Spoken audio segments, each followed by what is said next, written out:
আমার ছোট্ট ছোট্ট বন্ধুরা, আজকে আমরা ইংলিশ গ্রামারের নাউন রিলেটেড একটা খুব মজাদার কমন এরার্স দেখে নেব। কি সেই কমন এরার্স? চলো দেখে নেওয়া যাক প্রশ্নটা।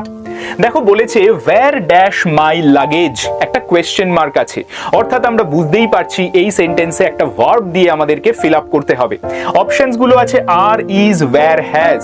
তাহলে কি স্ট্র্যাটেজিতে আমাদের এই ধরনের ম্যাচগুলো খেলতে হবে চলো দেখে নেব। দেখো বলছে লাগেজ নাউন, দেখতে প্লুরাল হলেও লাগেজ একটা অবশ্যই নাউন, এবং এই নাউনটা যদি দেখতে প্লুরাল ফর্ম হয়, কিন্তু যেহেতু আনকাউন্টেবল নাউন, অর্থাৎ লাগেজ বলতে সমগ্র লাগেজকে বোঝায়, কোনো তুমি গুণে বলতে পারবে না যে কটা লাগেজ রয়েছে, সেই জন্য এটা uncountable noun.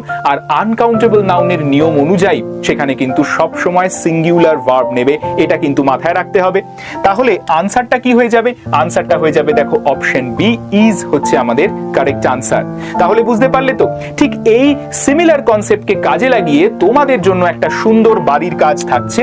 He gave him a few pieces of dash. কি হবে আনসার? অ্যাডভাইস, অ্যাডভাইসেস, অ্যাডভাইস না অ্যাডভাইজেস?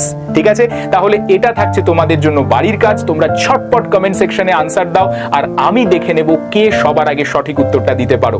চলো তাহলে দেখা হচ্ছে কিন্তু আমাদের ক্লাসে। আর এই ধরনের ক্লাসগুলো যদি ভালো লেগে থাকে তাহলে তোমরা কিন্তু আড্ডা 24/7 নার্সিং বেঙ্গলি চ্যানেলটাকে অবশ্যই সাবস্ক্রাইব করে রেখো, আর সেখানে আমি নিয়ে আসবো বিভিন্ন রকম ক্লাস তোমাদের জন্য। আর যদি এই ক্লাসগুলোর সমস্ত ফ্রি পিডিএফস, ক্লাস আপডেটস জানতে হয়, তাহলে এই নাম্বারে কিন্তু হোয়াটসঅ্যাপে তোমাদের একটা হাই লিখে পাঠাতে হবে। ঠিক আছে, চলো তাহলে দেখা হচ্ছে কিন্তু পরের ক্লাসে।